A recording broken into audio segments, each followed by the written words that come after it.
From the center of the galaxy, this is ForceCenter, show about Star Wars, pop culture, and the ultimate adventure, life itself. I'm Ken Napsel. I'm Jen Landa. I'm Joseph Scrimshaw. And we're here for some Star Wars news. That's right, looking at the headlines, discussing it, going beyond the headlines here today. And we got a fun, grumpy old man to get to.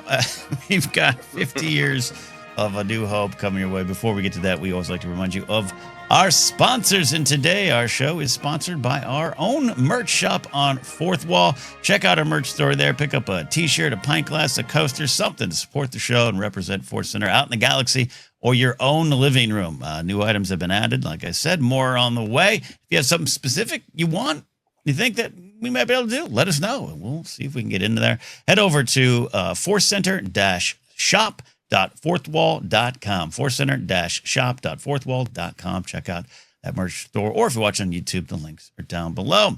That's one A out of the way, the ad read. But now, Joseph, we got our ask. That is right. For the last several months, we have been shooting toward a goal of getting an increased number of paid patrons on Patreon. We're going to shift that goal because, well, we've been talking about it for a while, and Patreon is it can be hard right now with a lot of economic uncertainty in the world. So what we would like, which would also help us financially, would be more YouTube subscribers. So we are going to set a new goal. We're at about 10,166, probably changing as I speak, subscribers on ForceCenter. And we would love to get to 10,500 subscribers. And when we do, we will continue with the reward goal we've been shooting for, which is to have a classic episode of Star Wars Ranked released on YouTube with exciting new visuals added by Jen Landa, who is very good at exciting visuals. That's right. I try. You do a great job. All of the various documentary episodes that you have made are like, Ken Burns eat your heart out level of moving photographs and well edited. So get excited for that. It's true. Yes. So there you go. Yeah. Like Joseph said, subscribe. Also, we talked about recently, we are finally, maybe late in the game. Yeah. But we're finally on TikTok. So if that's your preferred form of getting clips and stuff like that, follow us at ForceCenter Show there. It's been going good over there. As always, I want to catch up and talk about life adventures, and a lot of life lived in the last couple of days. I think between us, 2 trips to the forum, different shows, a lot of good things. Expensive alcohol purchased at a venue, a lot of things to get to. But Jen, where are you at? I'm trying to think of what my Star Wars adventure was. Well, I was driving to drop my kids off at a play date. And on the side of the road, I saw a dollhouse. And normally when you find things on the side of the road, they're, pretty worn. This one was in pristine shape. And if you're like, why do you need a dollhouse? Oh, that's right. You have children. No, this is for me. To house my Blythe doll and to display some of my collectibles, because she has miniature collectibles. She has miniature Star Wars figures. She has miniature Care Bears, trolls, Rick Retro things. And I need a place for her to display them. It's so meta. Wow. So just been restoring that and trying to, bring it to life. And I'm going to wallpaper it, and we're going to do some tile work in there. And my daughter was like, I can't wait to play with it. And I said, you can have the bottom floor. I'll charge your rent. It can be the bottom floor garbage house, but the top floor is immaculately detailed. Exactly. Terrible. That's not terrible. It's you're teaching them valuable lessons and hard lessons in life. Got to pay rent. Yeah. Man, the level of work that goes into the house. Or do you have to do grouting? When you say tiling, are you putting in little fake tiles? Yeah, I'm gonna probably put in some hardwood floor. I'll put in some planks. They also have crown molding, so I was looking at that, and I thought that'd be kind of nice if she had some nice crown molding. Basically, it's my dream house in a dollhouse form. I'm like, I can't do this work in our house. I'll do it with popsicle sticks. That's what I'm gonna do. There you go. There's a new reality show of renovating dollhouses. Tiny houses have had their time. Now, Genlanda renovates dollhouses. Yeah. In this economy, I mean, that's where it's at. That's what we're doing. Definitely. Wow. Yeah. Film that, Jed. Get that up. Get that up on camera. Lovely. Lovely. Yeah. All right. Me, you, Joseph, we both ended up the same spot, but different times. Yeah, no, you can do the big finish of life adventures. I'm mostly working on the film, really getting down to the wire, but trying to make some time for some fun things. And my wife and I had got tickets to Lady Gaga's concert, which is at the Forum. And people don't know the Forum. It's a pretty famous LA venue. It's a big circle, and man, incredibly easy to get in and out of, like almost disturbingly easy. Like it affected the way I saw the concert, because shouldn't it be more chaotic and upsetting to get into a concert venue? And it's just like you pull up in an ample parking lot and then you walk into the venue. What? Yep. Bonkers. But I know I've been on ForceCenter about her most recent album, Mayhem. I really, really love it. It's very specifically full of references to monsters and to very sort of gothic aesthetic. And it's exactly the kind of sort of monsters and horror I like, and a further exploration of what do we see that's monstrous about ourselves, but actually it isn't bad. It is joyful to be different. Lots of zombies and witches and all sorts of things. So I was really excited to see this particular show and see kind of what Lady Gaga did with it in terms of turning the album into a theatrical experience. And I was not disappointed. There were skulls everywhere. There was just a great aesthetic to it. Her vibe is always to be so inclusive. And I think it's a thing, to tie it back to Star Wars. It's a theme in her work that I really, really like, that I think is in Star Wars too, which is that the individual matters, but so does the community. And they both matter kind of equally. And there's this feeling of being so encouraged by her as a performer and an artist to express yourself, to be yourself, that everyone is welcome. And yet all these people who are there kind of being their own self are there also in the community of liking this one particular artist and knowing all of the lyrics to her songs, which you are encouraged to sing. So it's this great community experience to sing along with people who are very different than me and have very different life experiences. So that community experience was really great.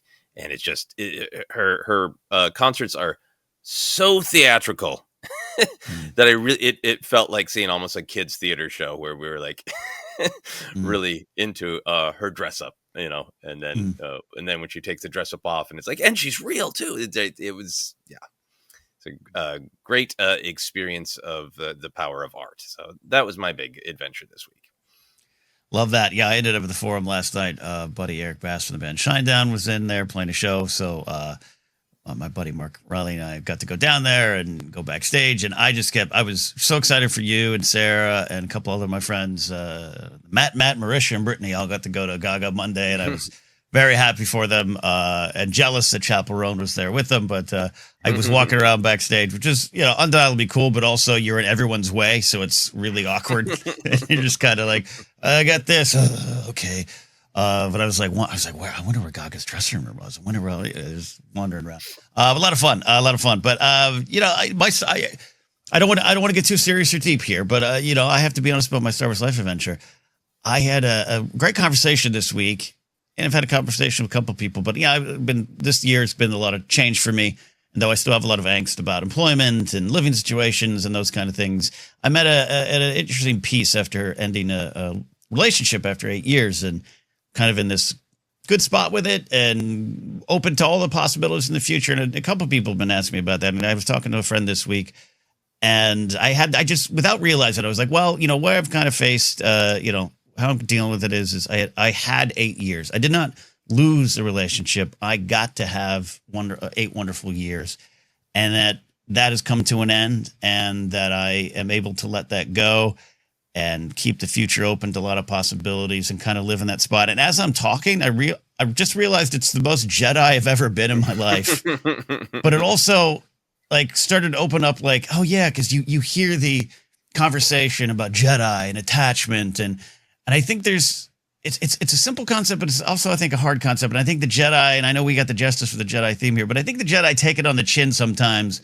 Where people, well, the attachment thing, and the Jedi, it's a problem, and I'm like, I don't think it is. I think this is where I landed on it of you can love, you can form connections, but when things change or things need to change, the ability to say, I had that, I don't lose that experience, but I'm letting go of what was to accept what is what the Jedi have been trying to say for galaxies or eons in the galaxies far, far away.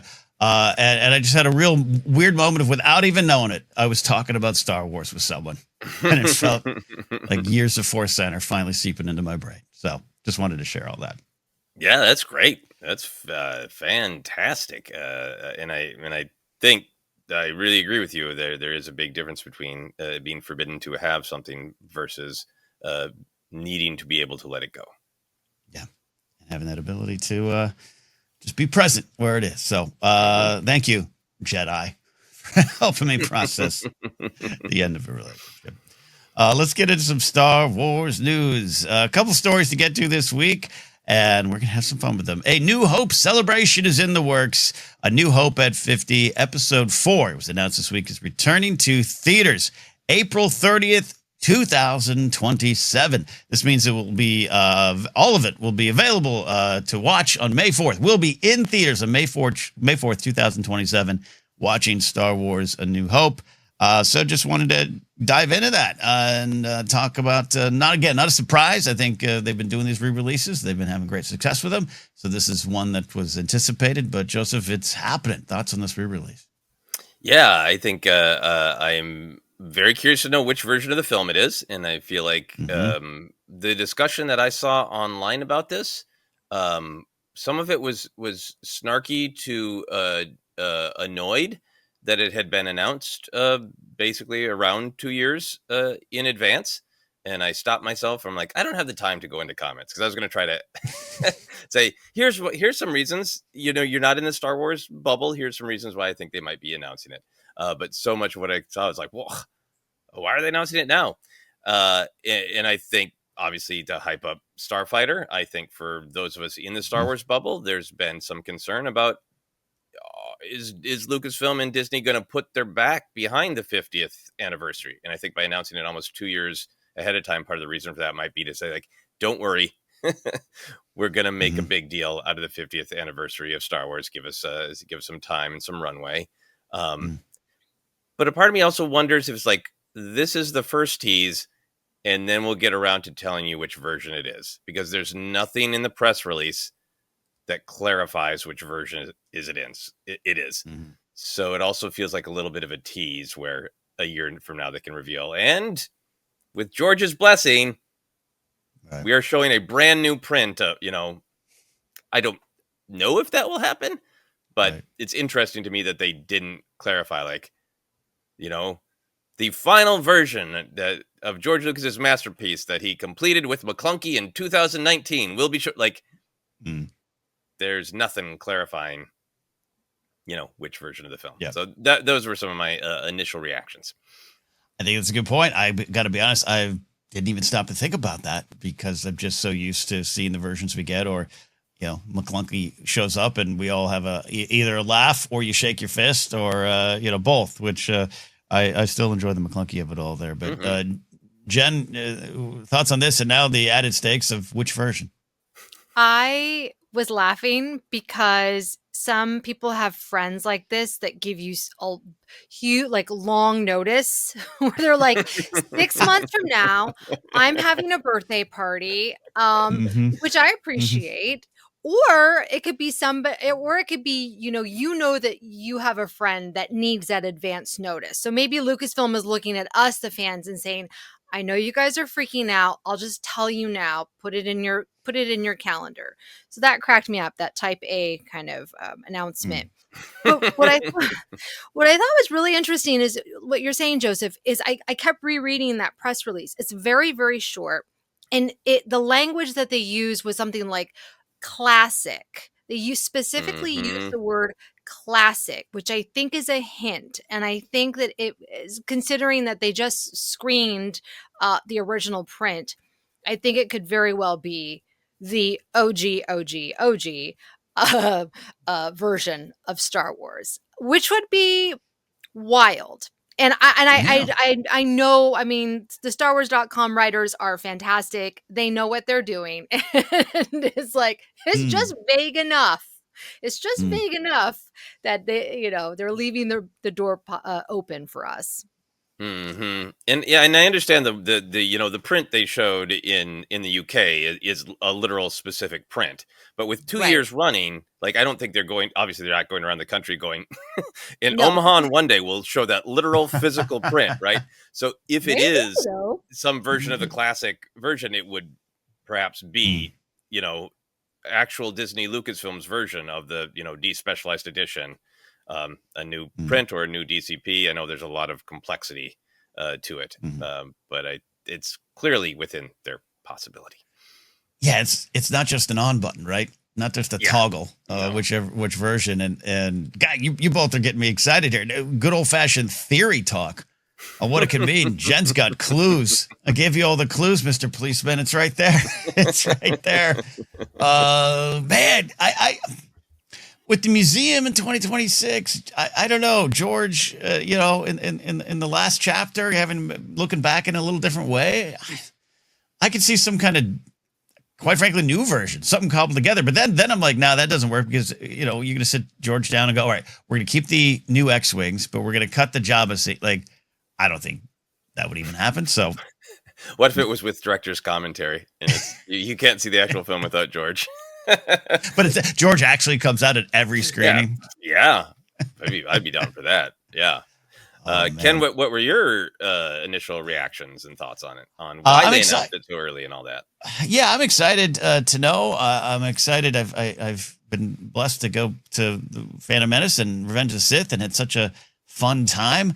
I, over the years, have seen A New Hope on bigger screens. Central Coast Film Society showed New Hope. 2019. I got to be involved in that event, and that was, knowing a little bit of the behind the scenes, that was difficult to pull off.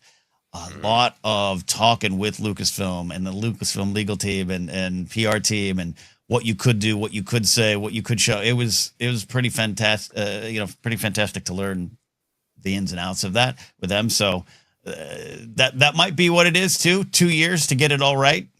2 years, year and a half to convince George to do a classic version, or what they're going to show. But I'm excited. It's fun. I'm also wondering, what popcorn bucket are we going to get? Like, is it the Jawa sandcrawler popcorn bucket? Mhm. A Death Star popcorn bucket? I don't know. Oh yeah. The boom operator in pink shorts. Genius. Yes. I don't know where the popcorn goes, but I want it. It's just the pink shorts in bucket form. Talk about for Empire's 50th, we can have the Railroad Hood bucket. Yeah, Oh yeah. the Campdono. Camptono bucket.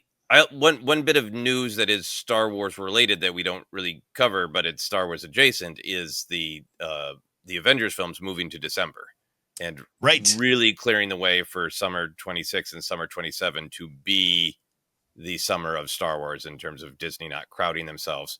So I also Mm. wonder if this is part of it, of like, we want to let you know 2 years ahead of time in our Type A way, as you said, Jennifer, to save up your lunch money, because we're going to ask you to go to 2 Star Wars films in a row. Go to the original and then go to Starfighter. Mm-hmm. It's an excellent point, and we're not suggesting that Marvel was pushed off that release for New Hope, but that's also got to be part of the benefit, of let's clear the decks on that. Let's win 2 weekends in May as Star Wars. That's actually a good point. Glad you brought that up. And because it's so far ahead, and we get Star Wars Celebration in early April 2027, Lucasfilm has already kind of made it clear they're planning kind of a year-long celebration for the 50th anniversary. So other than we got, again, celebration, you got to imagine there's a panel or some kind of theme behind the celebration that might be focused on New Hope. But is there any other ways you want to celebrate a New Hope, Joseph? Any other ways you can think to make it a year-long celebration? Yeah, I would love I would love to celebrate not only the film, but when it came out. And I would love Hmm. like a new documentary. We have a million documentaries about the making of Star Wars, Mm. but time is passing. People get older, memories fade or warp.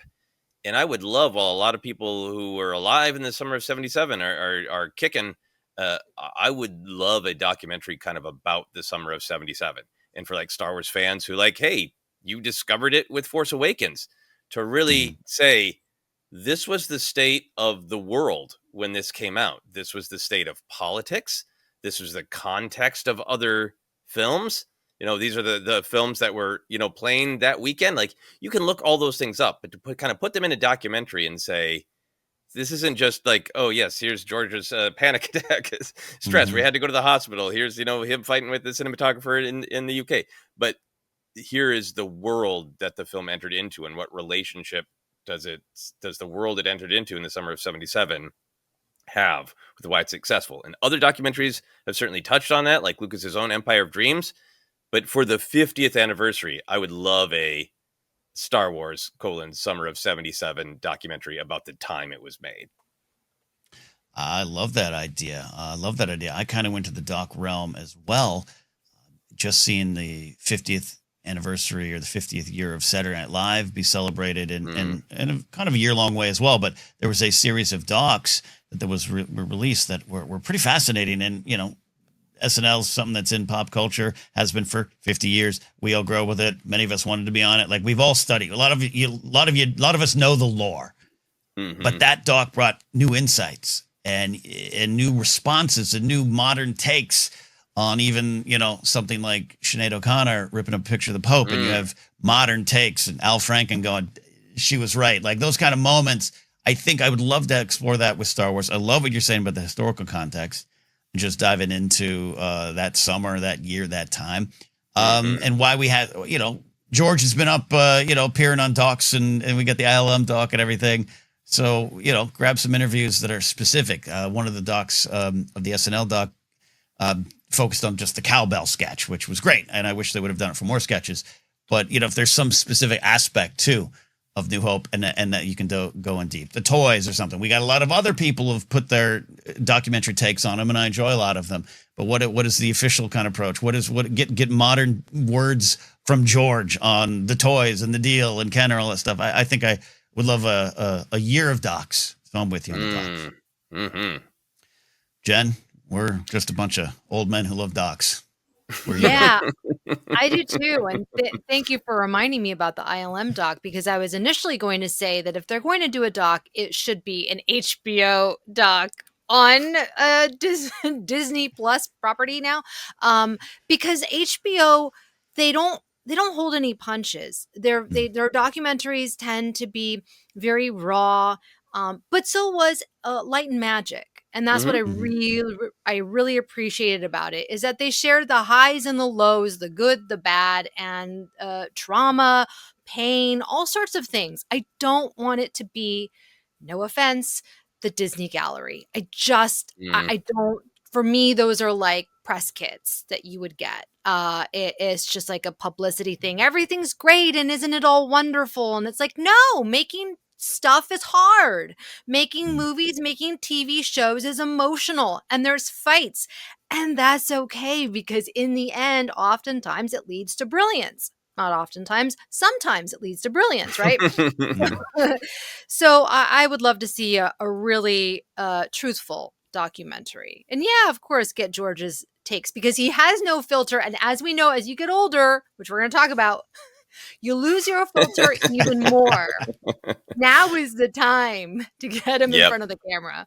Yeah. Rip those filters off. And I would love to talk to even like, filmmakers who were alive then who are maybe weren't big Star Wars fans, or Mm. maybe even concerned by it, right? Mm.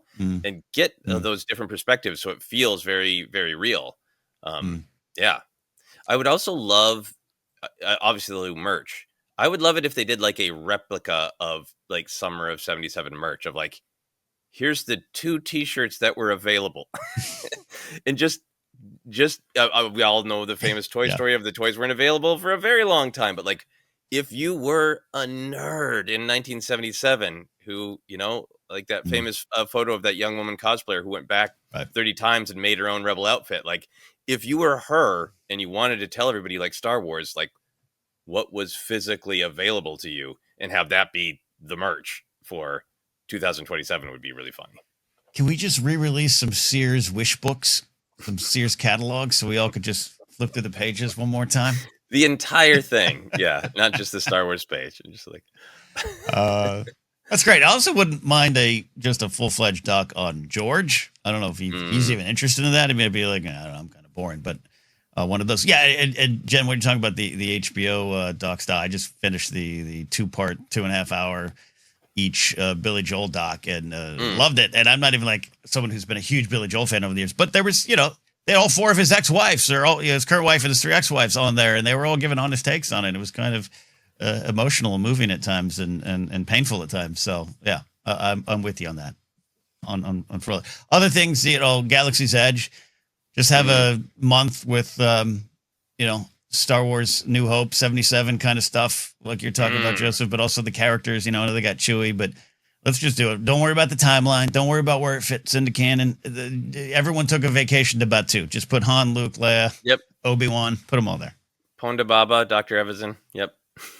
Oh, could you imagine going into Olga's Cantina and just you have 2 cast members sitting there, Ponda Baba and Dr. Evazan? Yeah, I'll audition for that role. Just put on a heavy mask and sit in the bar all day. You don't want this, Jen? It makes me mad because I feel like that was what was promised to us. And like having creatures and having weirdos walking around the park. And we didn't get that. We have Chewie and Rey where you can't even stop them for a picture. Like Chewie especially literally will go from one side to the other, and I'm having to run alongside him and like take selfies. It feels so ridiculous. Yeah. I could we go were on. Promised weirdos in the park. Yeah, so I great. mean, and like they don't even pay the what they call fuzzy characters. They pay, well, I don't know if it's changed, but they pay the fuzzy characters half of what they pay the face characters. So like I'm sure that there's some 18-year-old kid who would love to be Ponda Baba, right? Just slap a mask on him. They have like little fans in there for the summertime. I love that. Although maybe they're unionized now. Anyways. Probably not. I don't know. Yeah, probably not. Well, as a former cast member, Disney, Jen, watch yourself. Careful. I know. I can't say too much. I almost shared a picture. You can't do that. I know, of like behind the scenes shooting the California Adventure commercial. That's how long ago I worked at Disneyland when it was opening. I was in the commercial. Wow. You were in the commercial? Yeah, I was Princess Jasmine, or a friend of Princess Jasmine. Okay. Wow. Yeah. Well, there's our YouTube goal for the day, to find that that commercial. Oh my god. To the internet. So long ago. God, yeah. I remember sitting with my uncle and my niece and nephew over on the overlook of the empty dirt lot that was going to be California Adventure. Yep. Oh my god.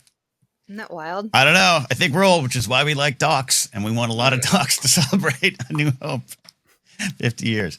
Well, there you go. We'll keep you updated. And yeah, we're going to try to get on out of there. That'll be a lot of fun. All the re-releases have just been wonderful and warm. You talk about community, Joseph, with the Gaga concert. There was such a nice community Phantom Menace screen that we got to go to. Revenge of the Sith. Love that there. All right. Well, speaking of old and unfiltered, let's get to this. This story. I don't know. I'll start right here to say that it actually tickled me. I was really amused with the story. I don't know why. Liam Neeson celebrates Qui-Gon Jinn and ruffles some feathers in the process. Liam Neeson is out promoting the Naked Gun Legacy sequel, reboot, whatever you want to view it as, and apparently is burgeoning love with Pamela Anderson. Happy for those two crazy kids. Liam broke down some of his most iconic roles for GQ in one of those videos that goes around, and of course, Qui-Gon Jinn came up. He had a lot to say. I broke down some of it, not all of it. He and Ewan McGregor made lightsaber sounds upon first seeing him, and I want to start right there. We've heard this before. Jed, do you actually believe this happens on set during filming? I'm starting to doubt it. Yeah, I mean, that they always film, or they always do rehearsals before they film anything. Yeah. So I could absolutely see this happening. The first time they're on set, they're figuring out their marks, they're rehearsing, and they do it just instinctively.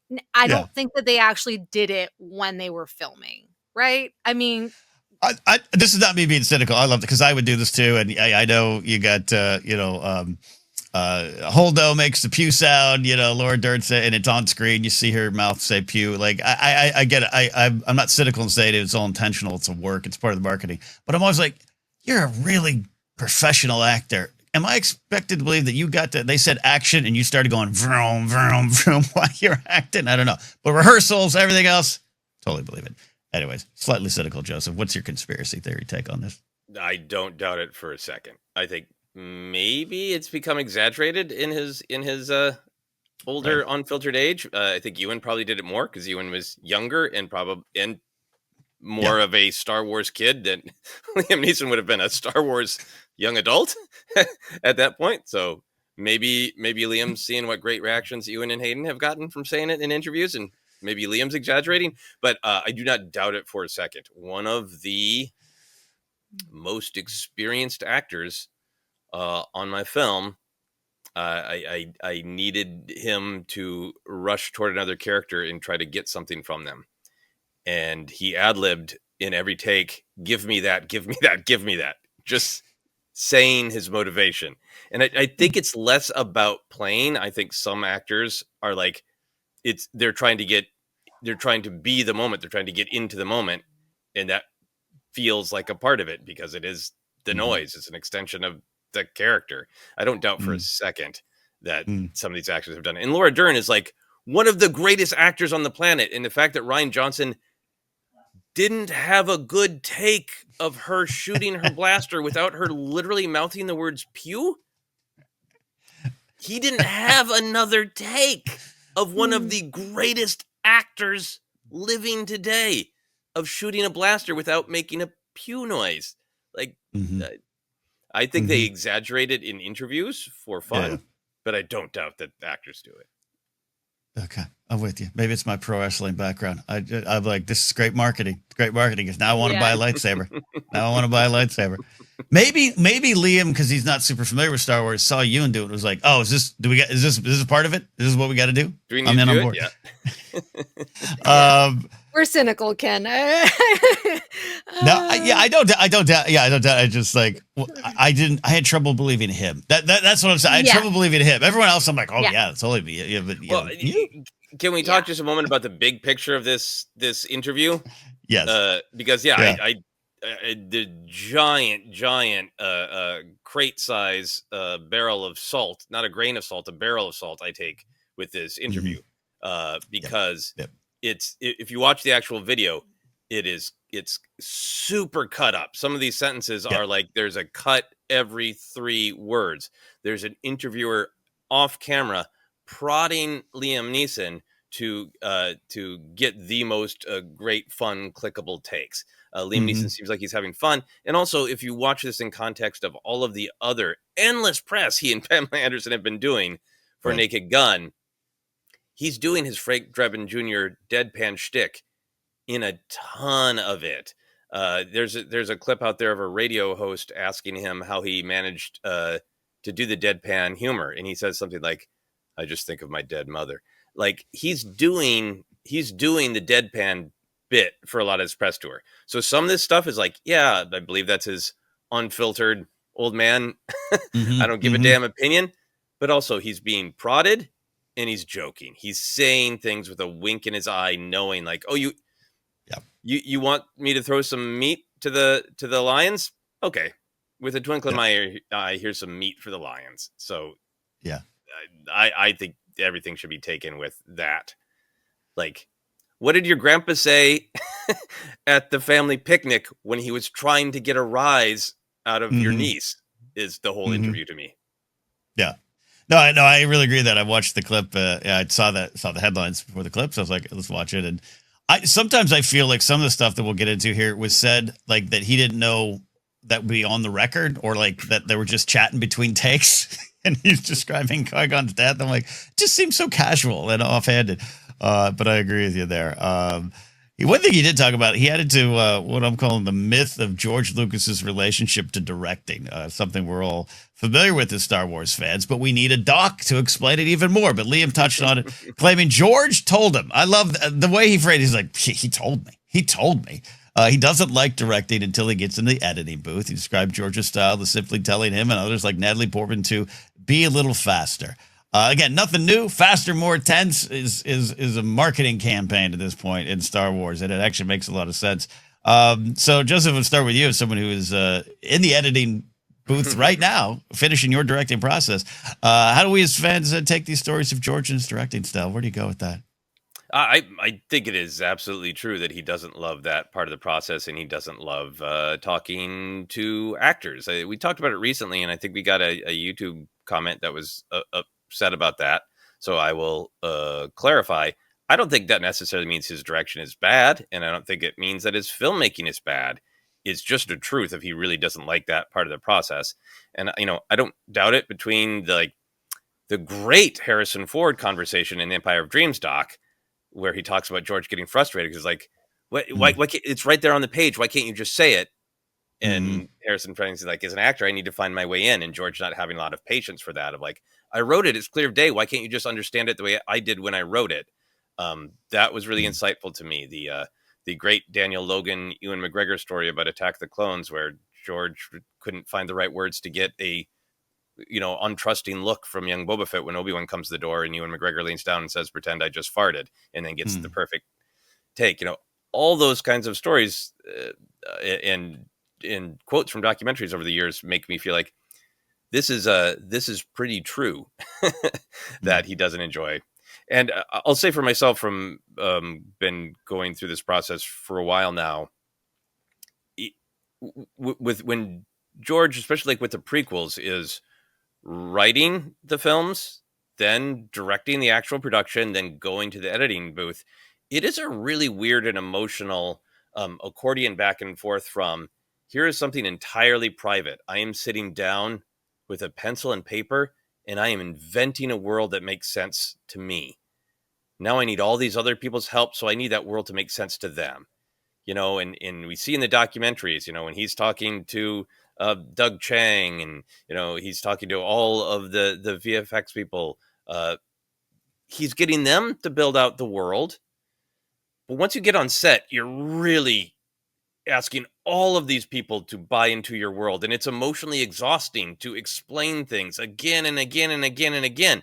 And then once you've done that most collaborative, most open, gregarious, talk constantly, repeat yourself constantly process, then you shrink back into incredibly intimate and total control of editing. So it's like this weird, like intimate explosion of having to share, intimate. And I think this is just an acknowledgement that George is a pretty personal and intimate guy, and he has a very specific vision, and it's stressful to communicate it to the largest amount of people during the most stressful part of the production. I think that's some wonderful insight on it there, and it makes a lot of sense. And George being kind of a tech guy too, right?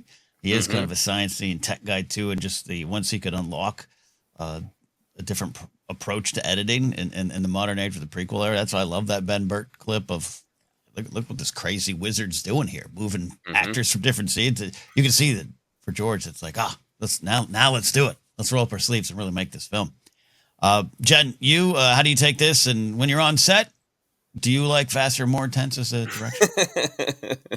I think that what people will respond to, and it's not just Liam Neeson or the actors, it's also the production people. It's the prop people. I remember John Knoll in the Light and Magic doc, where he didn't even know that George liked what he had created. I think it was the set for what was it?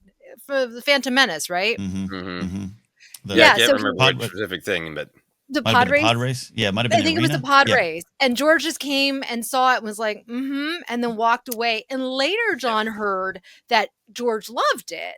But I think that when you create something, especially with actors who tend to be very needy, whether it's for approval or it's for am I on the right track with what I'm giving you? Or am I telling the story the way that you envision the story? Because it is a collaboration. Although some directors do tend to be very like, I want you to do it this way, which I think he kind of is.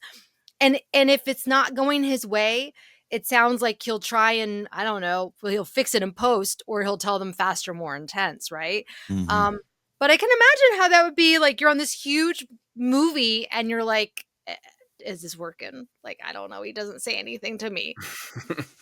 That would be hard. So Yeah. yeah, but it worked. It worked for Liam Neeson. It worked for Ewan McGregor, and some more successful than others. Yeah. Mm-hmm. And I feel like he must have like a good relationship with Hayden, because Hayden seems to have lots of stories. If I talk to George about this and that, Yeah.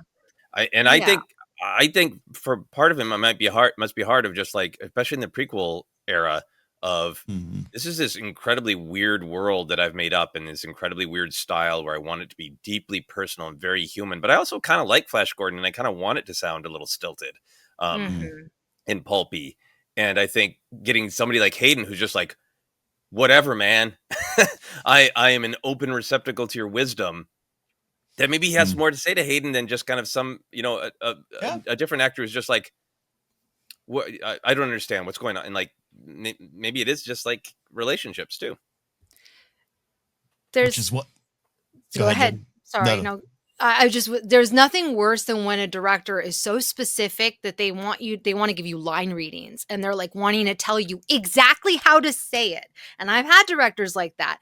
And so I think people oftentimes hear these stories and are like, oh no, that means that he's a bad director. The person saying no, he's not, obviously not, right? Don't mistake somebody being so specific with being a good director. I mean, that can happen. Right. But everyone has their own style. And it truly is, at the end of the day, a collaboration between the writer, the director, the whole team, Craft services. Look, I'll say this, too. Anytime I watch myself, whether it's in a short film, whether it's I just had a great stand-up set a week ago, and I got the tape and I watched it and I was like, it needed to be faster and more intense. Like, in my head, I was moving a lot faster than it was on great set. But I thought that I had this like energy. No, it needs to be faster, more intense. So I think George is onto something. I think that's what we all need. To be a little bit more fast. I think the faster, more intense. I mean, I think that is often just honestly, it's a funny joke in that. Yeah. But it's also like, if he casts well, and like, the reason he might have just been saying faster, more intense to Liam Neeson is he cast a great person to play Qui-Gon, and Liam Neeson found his way into the role. And all there is for the director to adjust is tempo. I mean, then you're golden. If all your time, like, that shouldn't be more intense. Slow down and play every beat. And all you're doing is talking tempo. That means he already did his job as a director in the casting booth. Yeah, there you go. Well, that was the easy part of the interview here.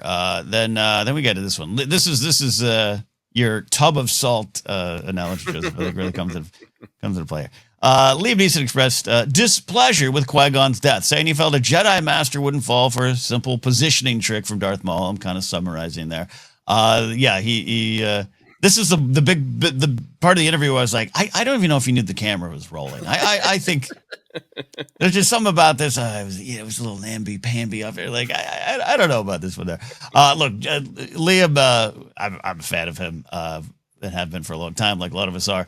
I love his return to the Kenobi series. Even back then, he had said some things. He speaks his mind, and sometimes he's stepped in the mashed potatoes a little bit with some of the stuff he said in the past, where he's just trying to explain things. So I thought this was actually kind of fun. But so just general reaction to what he was saying, Jen. Then we'll dive into the death of Qui-Gon a little bit. I really liked it. And I had to watch the video because I'm like, let me just see what this is like. And sure enough, it's very offhanded.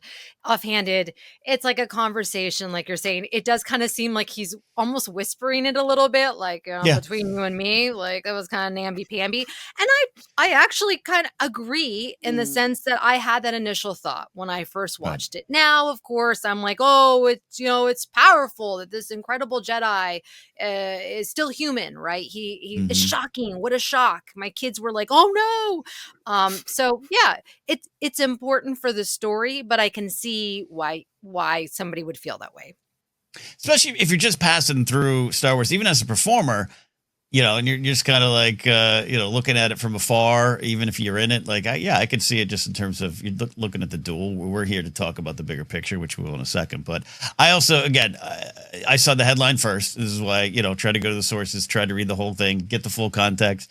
There was an absolute, grandpa at a party, not crazy grandpa, but just grandpa telling those stories because he was there, man. So, Joseph, your reaction to Liam here. Yeah, I mean, it felt like this didn't feel to me like he's like, I have watched all 9 of the saga films. I've analyzed the meaning of each lightsaber fight, and I feel George really dropped the ball thematically. This was an actor going like, I thought it was supposed to be really cool. Yeah. And I just died. Why didn't I get to be cooler? Why didn't I take a couple of his limbs with me? It almost seemed like sketch comedy level. Like, but I'm the greatest ever. Why didn't I F this guy up more? Yeah. Totally. And Sam Jackson's had the same kind of stuff with Mace Windu, and in fact, still doesn't accept his death. So, yeah. What do we like about Qui-Gon's death, Joseph? I think I have liked the shock of it back then. If you didn't get the soundtrack and know that That's true. Qui-Gon was going to die, it was a shock. I like that in the filmmaking, the music doesn't let you know it's going to happen, which it could have been scored to let you know. It could have been in slow-mo. It's just sudden and vicious, so we really feel it through Kenobi's eyes, which I think is a great bit of filmmaking choice on Lucas's part to make it sudden and shocking. I think with all of the other storytelling that has been built up around it, I like that a master Jedi in that era was going to be challenged by a Sith that they hadn't faced. And I think the Acolyte does a great job of I think kind of showing some of what else is going on in that battle of Qui-Gon was fighting in a noble way with a specific lightsaber fighting form. And Maul knew the cracks in that lightsaber form and did a devious cheat move. And in in further defense, and to disagree with Grandpa Neeson, it's not a psych out. It's not he's like, oh, gonna go for your head. Yeah. He powerfully moves Qui-Gon's lightsaber defense away, smashes him in the head with a metal object, and while he's dazed, stabs him through the spine. That is not a oh, gotcha.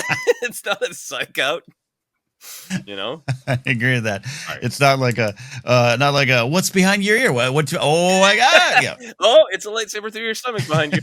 I agree with that. Jed, what is 2025 you tell 1999 you about this death?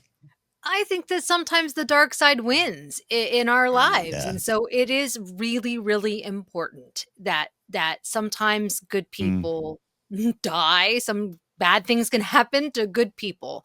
And I think that's why it was so shocking to my kids and the other audience members who were probably pretty young or who had never seen that before. When I went and saw it in the theater recently, what the gasp was, and my kids, and it was just like, no, the hero never dies, right? But sadly, the hero does die. So it is important to show that and show how people can continue on later on. Mm-hmm. Yeah, I'm a big fan of it now. And I was one of the CD owners that figured it was coming after I picked it up at the warehouse at a mall. But yeah, it is the suddenness of it. It is the cost of it. We all know the stakes, the true duel of the fates that's happening there. And it was famously explained by Dave in a Disney Gallery thing. And I love every word he said about it there. But it's always kind of had that weight. It's a tragic death, and it's a sudden death, and it's a brutal death in a way. In terms of Star Wars, you're right. I think that's the underrated aspect of it. It's not just the lightsaber through the spine, as you said. It is the hilt to the face, which is not an easy thing to take. I would think. So I love it. It's one of my favorite duels now for what it means thematically, and that's also kind of the what Liam's, I'll say, complaining about here is also one of the reasons that I like it. Yeah, you were a Jedi Master, and this guy beat you, and in terms of just storytelling, like that's a great way to set this guy up for what's about to happen with Obi-Wan and what's also going to happen in this spider leg Sith Lord's future life. So I do like that it was a Jedi Master got bested by the chicanery of the dark side. I'll take that. Mhm. Sorry, Grandpa Liam. Well, he wasn't done. Despite returning for, quote, one little scene as Qui-Gon and Obi-Wan Kenobi, Liam said he felt there. I'll say this. I'll go to the end of it. But also, he did say some nice things about that scene, which is what we'll get to as well. Liam said he felt there were, quote, too many branches of Star Wars now, and said, I think it's over. And I understand why GQ put it in there. I understand that they're like, we got some gold. Whether, and again, we're joking about whether he's an actor. He knows they're recording. But like you said, there's a producer interviewer off camera and everything. Like, they know what that's going to do. They know that's going to incite a lot of people to go, yeah, or us to go, no. It was such a, not that it didn't belong in the interview, but it just was a weird way to end it to me. I kind of roll my eyes, not at Liam, but at them allowing that to emerge. Does that make sense? Mm-hmm. Definitely. Yeah, I don't think you're alone in the rolling eyes. Mm-hmm. Mm-hmm. But he liked this little scene. But anyway, how do we feel about this? He's not the first like classic Star Wars actor who's not in love with the things that have moved us. This is not even just in Star Wars. These are jobs. These are things. I talk a lot about my love for Game of Thrones, and there's Stephen Delane, excellent as Stannis Baratheon, who goes, yeah, I don't know. I don't understand. I had to ask Liam Cunningham what it all meant. I did it for money. Like that's it is what it is. We live in reality. But with Star Wars, it can hurt, Jen. Did this hurt you? No. And one thing I will say that if he was doing press for something Disney related or Star Wars related, you would have a PR person in that room who would say, you need to cut that. They would probably they would not let that air. Chances are they would not. They're very careful about that kind of stuff. But me personally, I think it's hilarious because I don't make Star Wars. Star Wars is not my creation. Like I have no ownership. It's not my money. Yeah. Like if you were to tell me something I made and you're like, yeah, that costume is over. It's dumb. I would feel really hurt because I worked really hard on it. I have done nothing to create Star Wars. I don't care if you don't like it. I do. All right. Yeah. Mm-hmm. Yeah. And also the whole, like, there's too many branches of it now reeks of like early Game of Thrones stuff where people are like, I can't follow it. Too many characters. Oh, well, pay attention. That's the answer. pay attention. They tell you who the characters are. It's there. So, Joseph.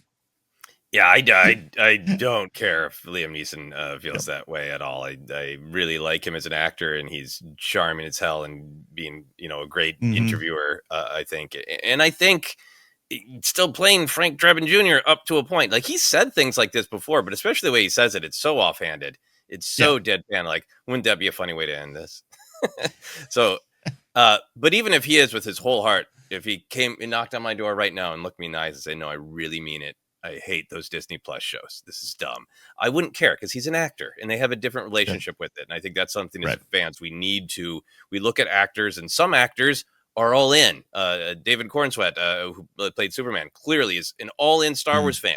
So if he ever gets cast in Star Wars, I might listen to his opinion differently because he's an all-in fan. But actors, you can be actors without being an all-in fan. And, this is a little bit of, old man yells at clouds. But in his defense, I would say from 1977 to, the beginning of the prequels actually coming out in 2015, almost 40 years, Star Wars was a very special, rarefied thing that had a couple weird little offshoots, but for the most part was 6 movies that were spectacular events.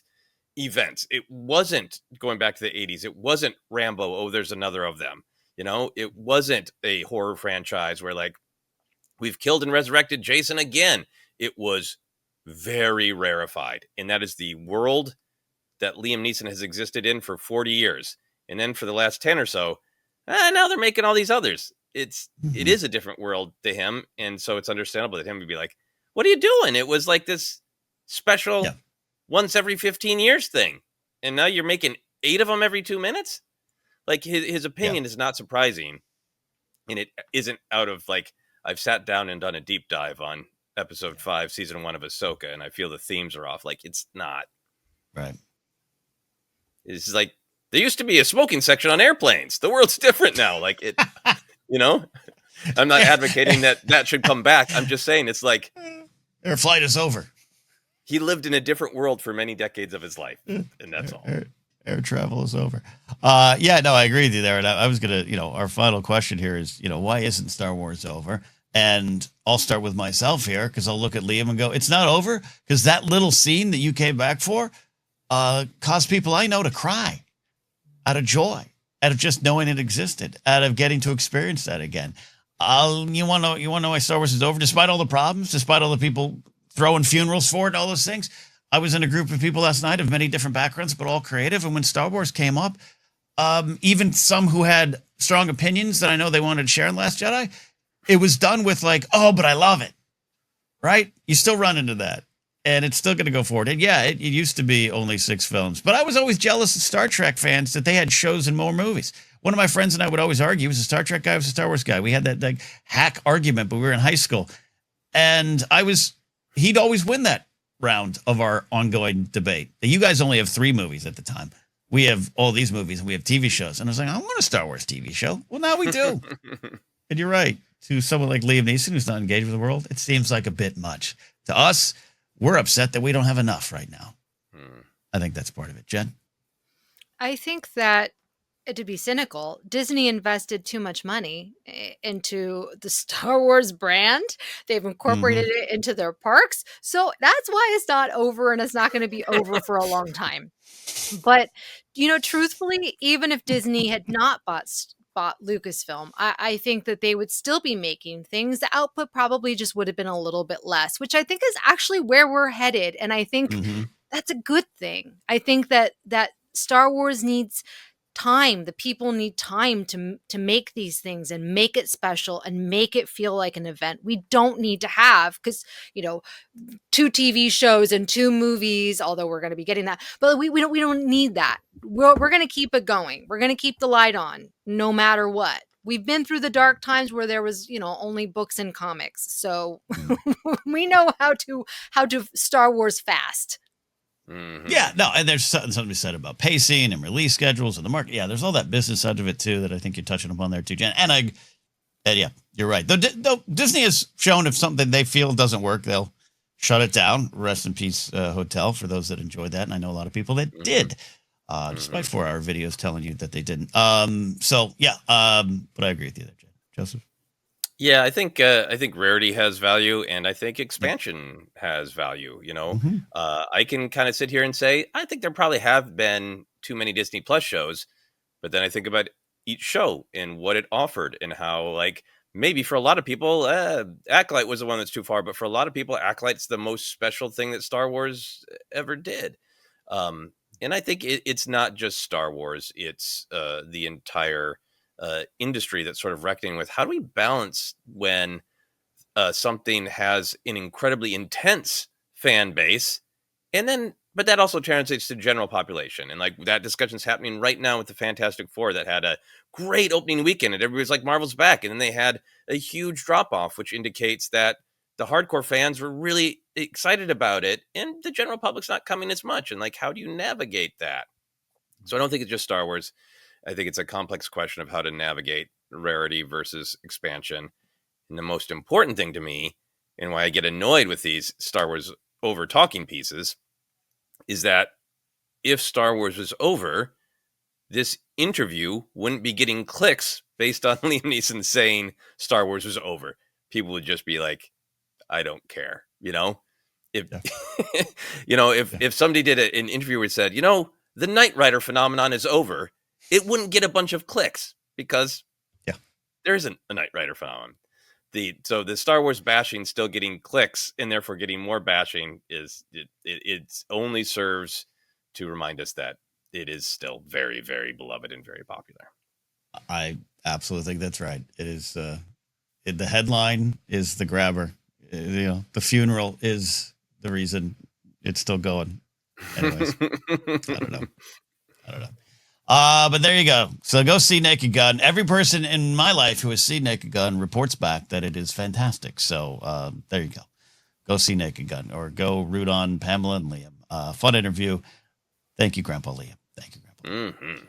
That's it for Star Wars news, but we're going to take a swing through some little mini questions. Thank you all who have been supporting and watching these clips as we get them out there to kind of help tell the world, here's where we are, here's what we do. We're having a lot of fun. So this is would make Liam proud. What Disney Plus Star Wars show would we recommend to someone who's only watched the movies? Jen?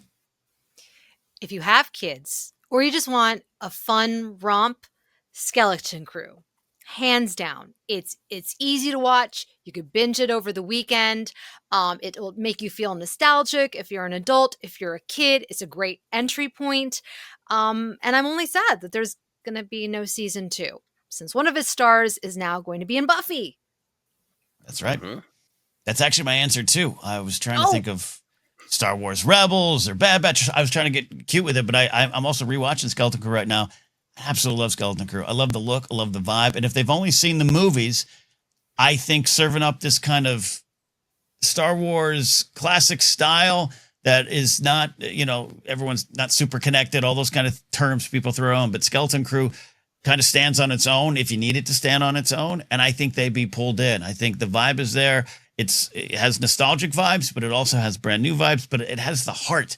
It has the fun. It has the Saturday morning serial adventure with young kids and Jude Law's the old crusty guy navigating it all, and the humor, the vibes, the look. I'd go with Skeleton Crew as well. Joseph? It is just a total sweep for Skeleton Crew. And I think it's partially because it is perfect for people who are like, man, I love Star Wars, but I haven't had time. And it is also perfect for people who are like, I gave some new Star Wars a try and I kind of don't like it. Because of all the reasons that you both have listed. It's short, it's bingeable, it's really engaging. It just presents you characters and you want to know what happens next to the characters, and you're off on an adventure with humor, heart, big, scary ideas if you want to dig for them. I love how much it's about, like, it's terrifying to become an adult. I thought I wanted to make my own choices, but actually I just like Dad to microwave something for me. This is terrifying. It's very relatable, very funny. It's also, I think, in an extremely important way, has some really fun, deep cut stuff if you're in the Star Wars bubble, but is totally light on nostalgia. If you're the kind of Star Wars fan who's like, I think it's too self-referential, you will be so pleased by Skeleton Crew. It's just an adventure that happens in that world, much like Rogue One. I think this is the Star Wars show that it's safest to bring up at a party. No one's going to be mad about Skeleton Crew. I agree with that. That's our answer. Clean sweep. It's not a contest, but big win for Skeleton Crew today. Mm-hmm. Next question here. What wisdom from Star Wars has helped you the most recently? Joseph? I think in recent times, I have gone back to a classic from Rise of Skywalker, which I think is just a summation of ideas in Star Wars. But it's Luke Skywalker's line, confronting fear is the destiny of a Jedi. I think when I examine myself, what I am held back by is fear. Everything from making a big life change to getting up in the morning. When you trace down the why are you having a hard time moving forward, it's fear. It's fear of failing. It's fear of looking cringe in the parlance of the day. It's a fear of being rejected. All of those fears. And I think the reason that I really like that quote that boils it down so simply, confronting fear is the destiny of a Jedi, is it makes it easier to push through the fear when it's just sort of your job. And there are some days where it's just like, when I was a kid, I pretended to be a Jedi by waving a flashlight around in a dark room. And today, I'm going to imagine I'm a Jedi by sending a scary email, because confronting fear is the destiny of a Jedi. So send. I think that's just a simple thing you can hold in your hand that unlocks a lot of self-help. The way of the Jedi and the way of getting through the business world. I think it's the same. Jen? Continuing with the self-help vibes, I'm going to say, where one sees failure, others see opportunity. The words of Mother Talzin to Asajj Ventress, and now I say it to all of you and to myself. Because When you're an adult, you have a lot of failures, and it gets harder and harder to lift yourself up and get back in there and fight. Or sometimes you literally just have to be like, this failure is so big, I have to close a chapter on that part of my life, which is extremely upsetting and painful. But instead of seeing it as a closed door, we must see it as opportunity, a new chapter. And that's why I'm telling myself and telling you all that quote. I absolutely love it. I'm going with the classic. It's Yoda to Luke. Do or do not, there is no try. Something that has been debated for years. We actually did a deep dive here once before on the show about what it actually means, but I'm kind of living in it now, where I'm making a lot of changes in my life. I'm changing the way in which I approach my career as a comedian or my career as a broadcaster. I'm just changing the way in which I get up every day and approach the things I want to do. And I hear Yoda going, it's either you succeed or not succeed. The trying's not the thing you need to worry about. You need to just do it. And the result will either take care of itself, the result will be there, and then you deal with that. Do or do not. And every day now I wake up and I look at myself in the mirror and go, are we going to do it today or not? We're not going to worry about 1 foot in. We're not going to worry about, I don't know if I can do it. We're not going to worry about, I don't know if that's going to get the results. Either you do it or you don't. So I'm going back to a classic. I'm going back to 1980. I'm going back to that green little puppet telling us the truth in the swamp. Final. Sorry, it just says Yoda's Swamp Truths would make a fine line of greeting cards. Yes. That's what we need. Faster, more tense, and Yoda Swamp Truths. All right. This next character has he's taken a lot of hits, I think, in his career. So let's say something nice about Dengar. Joseph. I have 2 nice things to say about him. Back in the day when I was a kid, he was just one of a collection of really awesome bounty hunters. And only when we got a lot more bounty hunters in perspective do we realize he's maybe a kind of a dumpy middle-aged man who's struggling in life and really only served to make Boba Fett look cooler. But here's a cool thing about him that I think is nice. When I think of Dengar, it makes me want to eat a baked potato because his general color and shape makes me think of a baked potato. And my wife wants me to eat baked potatoes sometimes, and I don't really want to. And I just need to start looking at a picture of Dengar and be like, I could eat a baked potato. I love this. For me, I look at Dengar, and I look at his style. I look at where he started out in the Clone Wars, but where he ends up in Empire Strikes Back and beyond. But I look at that classic Dengar, and I think that's a man who knows himself and is comfortable in who he wants to be in the galaxy. He looks like he's just wrapping toilet paper around him, just some misshaped and beat up armor on him. He doesn't care. He knows who he is. We just got to get on board. I cut half of my body shaving, and so I needed to put this toilet paper on. Yeah. He's like, yeah, what? What of it? That's what I like about Dengar. Okay. Dengar is a hot mess, but you know what? I would tell him, I feel like you're a strong guy, and he's the type of person I would call up to help me move a couch or, maybe to fix something. He might be a handy person. I don't know. He's a strapping man, and sometimes you need those people in your life to help you lift things. Dengar is the guy with the truck. Is that what you're saying? That's what I'm saying. And then you pay him with a sandwich, some nice lunch, a baked potato, and there you go. Dengar There's out a in big moving company called Two Men in a Truck, and I would love that to be 2 Dengars in a truck. That's it. He's out and about in the galaxy working for pizza and beer. That's our Dengar. Well, there you go. Wonderful stuff. Thank you all for listening to us today. Thank you to Grandpa Liam Neeson for sharing his. There's also like another clip where he was talking about, his son who voiced his young Qui-Gon in the Tales of series. He was like, yeah, my son's in the business now. And I said, good luck. Like, it's kind of like. We should also mention the impression of Watto that he does, complete with hands doing the wing gesture and the voice. Yeah. Really funny. Yeah. It's pretty. I think it's a new meme just dropped on that. Oh, yeah. All right.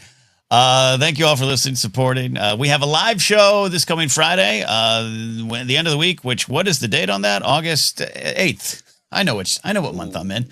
I know what year it is. Live show on YouTube, so subscribe over there. Hit the notification bell so you don't miss it. We're gonna have a lot of fun talking about Superman, Fantastic Four, Summers of Hope, Star Wars, all those kind of things.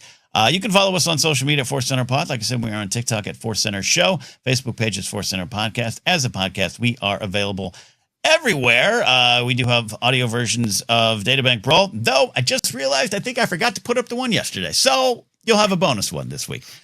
Busy day yesterday, head to the forum. Merch available at tpublic.com/user/ForceCenter, or as we said up top, you can go to Fourth Wall.